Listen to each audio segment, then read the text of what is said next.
Nitong mga nagdaang linggo, pinalakas ng Ukraine ang mga atake sa infrastruktura ng enerhiya ng Russia, lalo nga sa mga pangunahing refinerya ng langis nito.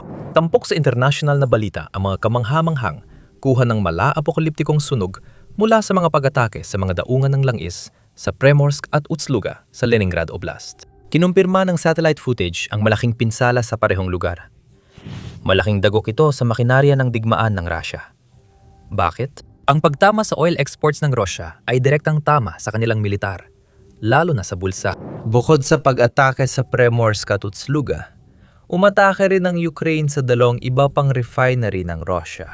Kirishi Neftir Orgsintes o Kinev, sa madaling salita, na matatagpuan sa lungsod ng Kirishi, Leningrad Oblast, at Yaroslavl Neftir Orgsintes o Yanos, na nasa lungsod ng Yaroslavl, sa oblast na may parehong pangalan. Maaring huminto ang militar ng Russia dahil sa mga mekanikal na problema, hindi dahil sa pinansyal na dahilan. Narito kung anong tinamaan ng Ukraine at kung bakit napakalaking dagok ng mga pag-atake na ito sa Kremlin. Ang mga refinery ng Kirishi Neftir Orgsintes at Yaroslavl Neftir Orgsintes ay parehong nasa humigit kumulang 430 hanggang 435 milya ang layo mula sa pinakamalapit na hangganan ng Ukraine. Hindi basta-basta mga refinery ang mga ito. May hindi bababa sa 50 refinery ang Russia na nagpapakita ng laki ng industriya ng langis nila. Pangalawa sa pinakamalaki ang Kinev, pang-apat ang Yanos. Ang dalawang refinery ay tinatayang may produksyon na humigit kumulang 300 at 80,000 at 300,000 bariles ng langis bawat araw, ayon sa pagkakabanggit. Tinatayang nasa 6.5 hanggang 6.6 na milyong bariles bawat araw ang kabuuang kapasidad ng Russia sa pagre-refine. Kaya, nawawala ng Russia ng mahigit 10% ng kabuuang kapasidad nito sa pagre-refine bawat araw na hindi gumagana ang dalawang refinery na ito. Malaki yon. Mula nang atakihin ng Ukraine ang mga pasilidad na ito noong huling bahagi ng Marso, mukhang parehong hindi na gumagana ang dalawang pasilidad. Halos isang linggo na nawalang anumang produksyon at wala pang tiyak na petsa kung kailan muling magbubukas ang operasyon. Dahil sa pag-atake sa Primorsk at Ust-Luga na sentro ng oil export, nababawasan ang kita ng Russia mula sa pag-export ng langis. Nangyayari lahat ito sa maling oras. Sa buong mundo, tumataas ng husto ang presyo ng langis dahil sa pagsasara ng Iran sa Straits of Hormuz bilang tugon sa mga pag-atake ng US at Israel. Humigit kumulang 20% ng pandaigdigang kalakalan ng langis ang dumadaan sa mga strait na ito, at ang pagsasara nito na tumatagal na ng isang buwan ay nagdulot ng tinatawag ng ilan na pinakamalaking oil supply shock sa kasaysayan. Dahil sa matinding problema, pansamantalang inalis ng US ang parusa sa pag-export ng langis mula Russia at Iran para punan ng kakulangan. Sabik si Pangulong Vladimir Putin ng Russia sa posibilidad ng mataas na demand sa langis nila dahil sa kakulangan, lalo na't 2 hanggang 3 beses na mas mataas ang presyo kaysa dati. Pero kabaligtaran ang nangyayari. Sa kasalukuyang presyo, nalulugi siya ng humigit kumulang 50 hanggang $100 milyong bawat araw dahil sa makakasabay na pag-atake sa dalawang refinery na ito at sa mga sentro na napapadala ng langis na kanilang ginagawa. Masakit yun para sa kanya, pero mas sumakit ang ulo niya sa pag-atake sa Kinev at Yanos dahil ang dalawang refinery na ito ay hindi lang gumagawa ng karaniwang hanay ng mga produktong may ilang magkakaibang uri ng fuel. Sila rin ang gumagawa ng karamihan sa mga espesyal na industrial oil ng Russia, pati na ang ginagamit ng militar. Ibig sabihin, kung mapapatigil ng Ukraine ang operasyon ng mga ito ng tuluyan, unti-unting titigil ang makinarya ng digmaan ni Putin kung hindi man tuluyang huminto. May ikatlong refinery na gumagawa ng industrial oil na kailangan ng militar ng Russia para magpatuloy. Ang Lukoil Volgograd Nefte Pereira Vodka Refinery sa Volgograd, na may produksyon na 280,000 hanggang 300,000 barrels bawat araw, mga 5% ng kabuuang output ng refinery ng Russia. Ito ang pinakamalaking refinery sa Southern Federal District ng Russia. Ngunit ilang beses na ring binumba ng Ukraine ang Panta. 9 na ulit itong tinamaan. Ang huling pag-atake noong gabi ng Pebrero 11 ay sumira sa crude distillation unit na bumubuo ng halos 40% ng kapasidad, kaya itinigil ang operasyon. Hanggang sa katapusan ng Marso, nananatiling hindi pa gumagana ang pasilidad at wala pang ibinibigay na petsa kung kailan ito muling magbubukas. Kaya wala talagang gaanong ginhawa para kay Putin doon. Ang planta sa Volgograd ay dalubhasa sa masinsing pagrerepina, gumagawa ng diesel at gasolina, pati na rin mga espesyal na fuel gaya ng aviation kerosene, fuel oil, bitumen at lubricant. Mahalaga ang marami doon sa militar ng Russia. Hindi mapapalipad ang fighter jet at strategic bomber nang walang aviation fuel. Hindi mo mapapagana ang armored vehicle, mobile air defense system, at artillery kung walang lubricant para sa mahalagang gumagalaw na bahagi. Para kay Putin, triple ang problema.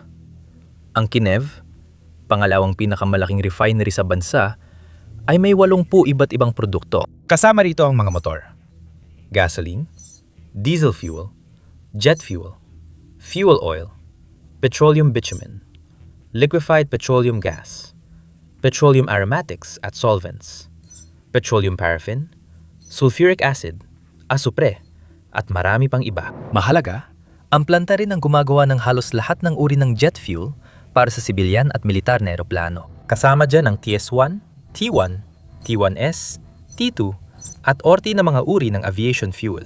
Ang pinakakaraniwang ginagamit ay ang TS-1 na itinuturi na katumbas ng Western Jet A-1. Ito ang karaniwang kerosene jet fuel para sa karamihan ng military at sibilyang eroplano sa Russia. Kilala ito sa mahusay nitong performance sa malamig na klima dahil sa freezing point na -58 degrees Fahrenheit.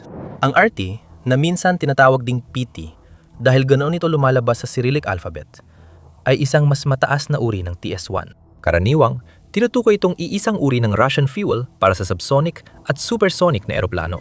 Ang RT ay hydro-treated na produkto na may mataas na kalidad at ginagamit ng supersonic combat aircraft gaya ng Su-30 para sa misyon na maaring uminit ang fuel.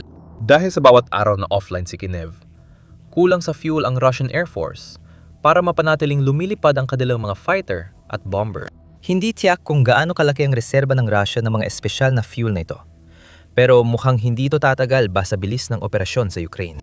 Pero ang mga problema ni Putin mula sa madalas offline na Kiev ay hindi lang sa aviation fuels natatapos. Ang Kiev lang ang tanging refinery na tahasang kinilala bilang tagagawa ng F-5 at F-12 na marine fuel oils para sa Russian Navy. Mahalaga ang mga langis na ito upang mapanatiling umandar ang malalaking barkong pandigma gaya ng steam-powered na aircraft carrier Admiral Kuznetsov at mga destroyer ng Project Siam na 156 na Savory Munin class. Mas mataas ang produksyon ng planta ng Kiev ng 26% kaysa Yanos. Nulit mas malaki pa rin ang epekto ng pag-atake ng Ukraine sa Yanos para sa militar ng Russia. Ang Yanos ay isang estratehikong refinery na nagsusupply ng fuel sa Central Federal District, Moscow, at sa Russian Ministry of Defense. Ito rin ang pangunahing gumagawa sa Russia ng espesyal na langis at lubricants na kayang magproseso ng 15 milyong tonelada ng langis kada taon.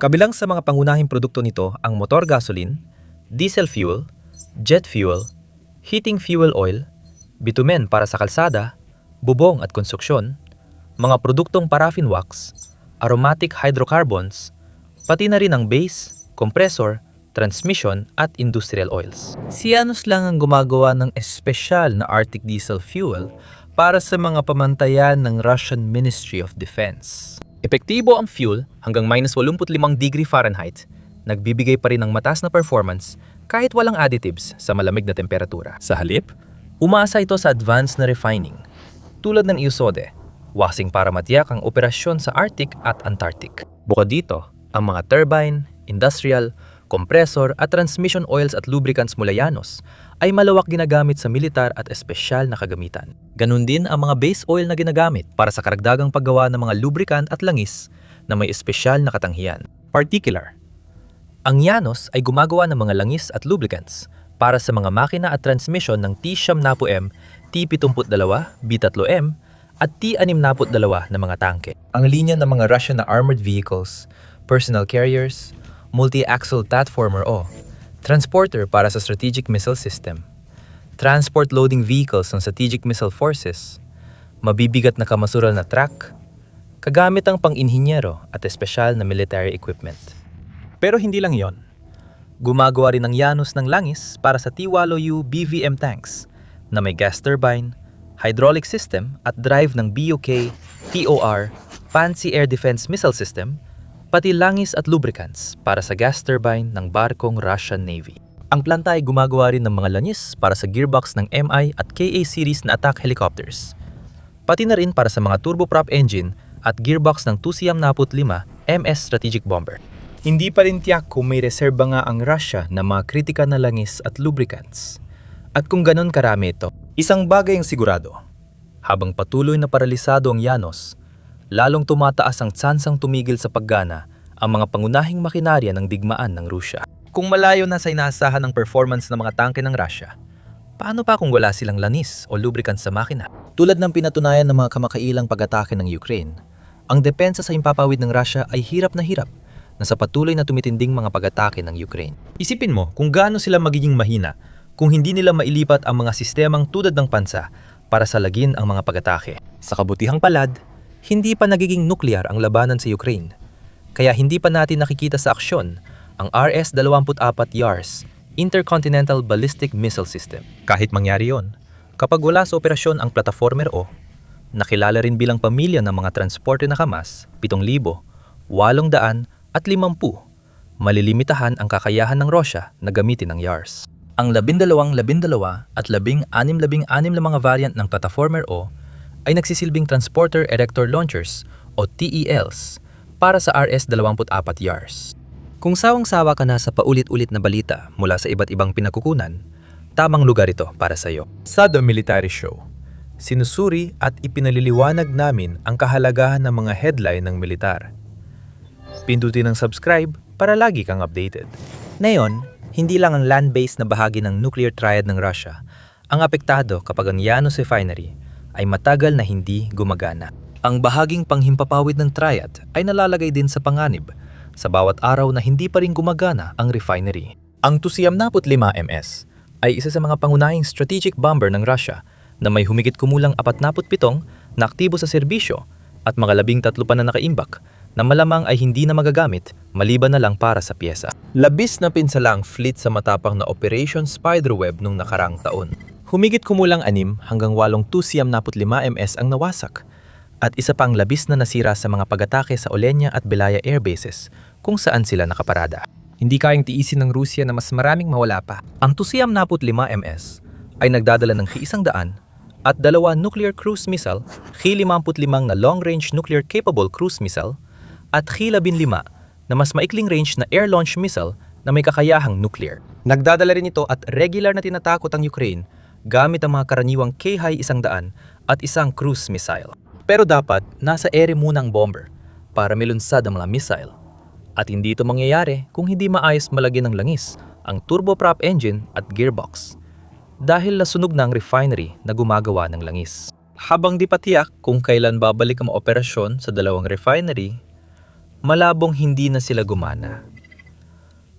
Malalaking pasilidad ito at ang ANOS ay sumasakop ng 800 sa hektarya ng mga pasilidad sa pagproseso. Kaya, ilang strike lang gamit ang long-range drone na may maliit na payload ay hindi sapat para sirain ang malaking planta. Kaya mas pinapahalagahan ng Ukraine ng dami kaysa kalidad. Madalas tamaan ng Ukraine ang mga pasilidad, kaya lumalaki ang pinsala, gastos sa pagkukumpuni, at nawawalan kita sa pagkaantala ng produksyon.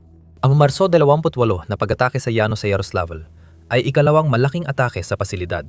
Ang una ay noong Disyembre 12, 2025 kung saan nasira ang AVT-4 unit na bumubuo ng halos 1/4 ng kapasidad nito at ang oil loading rack. Tulad ng mga pag-atake noong Marso, kinumpirma ng mga source sa industriya ang ganap na pagtigil ng produksyon matapos ang pag-atake. Pero naibalik na ang kahit bahagi ng produksyon bago ang pangalawang pag-atake. Katulad nito, ang pag-atake noong Marso 26 sa Kyiv ay nagdulot ng sunog at nasira ang dalawang pangunahing processing units, ang LUAVT-4 at LUAVT-6 na nagpilit sa Kyiv na itigil ang lahat ng operasyon. Nasira ang mga pasilidad ng produksyon ng petroleum bitumen, ang pinakamabigat na nalalabi mula sa pagpuproseso ng krudo, pati ang mga pangunahing unit ng pagproseso ng krudo at gas fractionation, na ginagamit sa paghihiwalay ng magagaan na gas matapos mapino ang langis. Ika-6 na beses na itong tinamaan ng refinery, kung saan ilan sa mga naunang pag-atake ay nakumpirma noong Marso 8, Setyembre, 14 at Oktubre 4, 2025.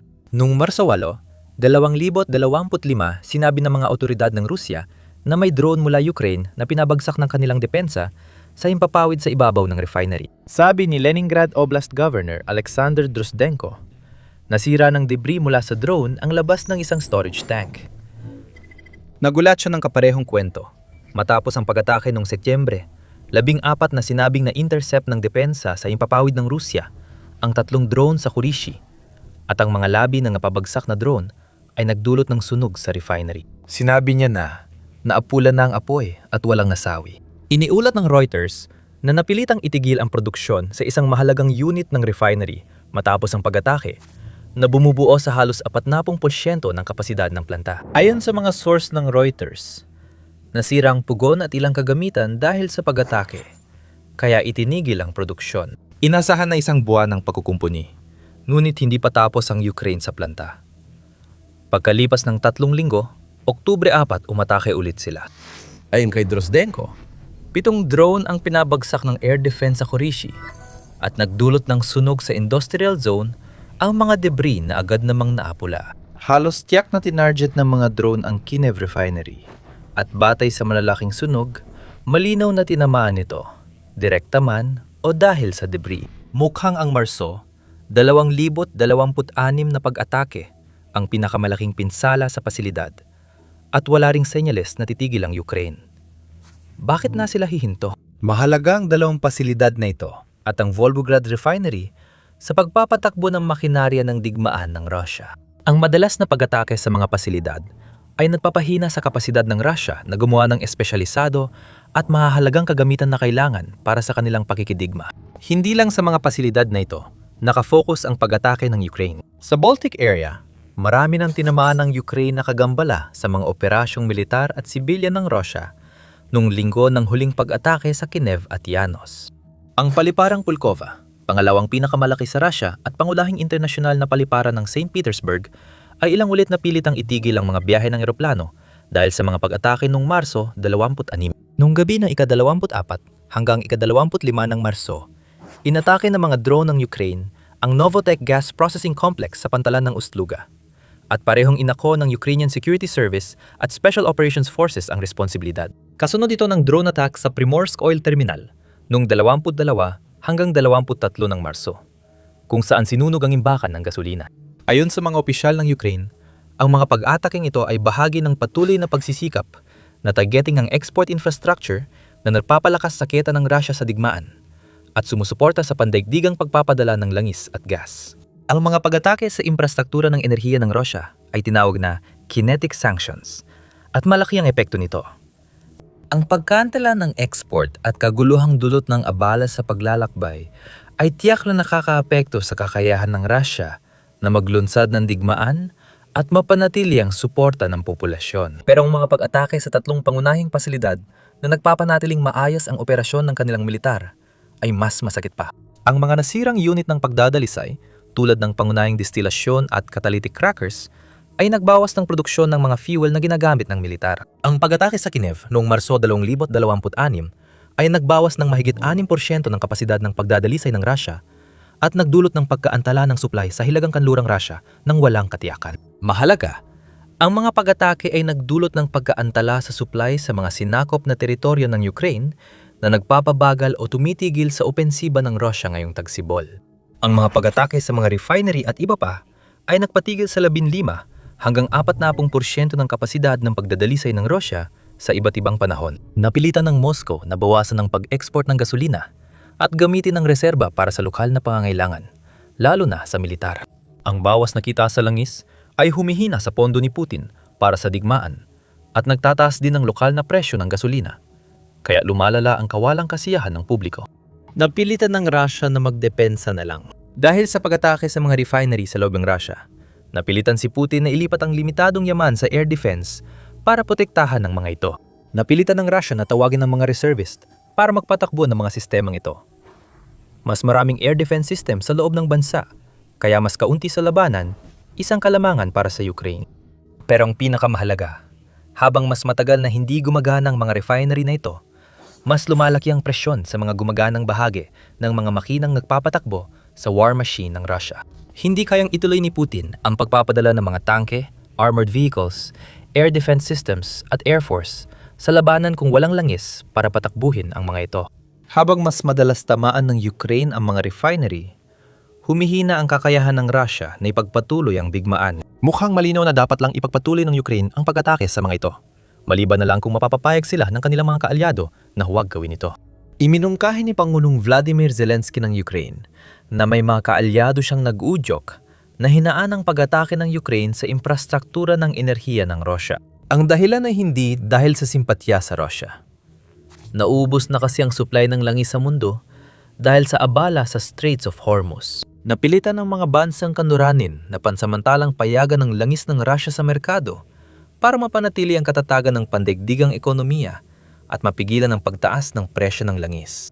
Maaring mapilitan ng Ukraine na ipagpaliban ang mga susunod na pag-atake, hindi lang dahil sa diplomatikong dahilan. Sa paglipas ng panahon, tiyak na mararamdaman din sa Ukraine at sa iba pang panig ng mundo ang epekto ng mataas na presyo ng langis. Kung di magtatagal ang pagkagambala sa supply, asahan pang mas maraming apoy sa kalangitan ng Russia, lalo na sa tatlong mahalagang refinery para sa militar ng Russia. Kung susundin ni Zelensky ang hiling ng mga kaalyado niyang pabagalin ang mga pag-atake, kahit sundin niya yon, marami pang nakatagong estratehiya ang Ukraine. Panurin ang video tungkol sa bagong estratehiyang maaari magtapos ng digmaan pabor sa Ukraine. Salamat sa panonood.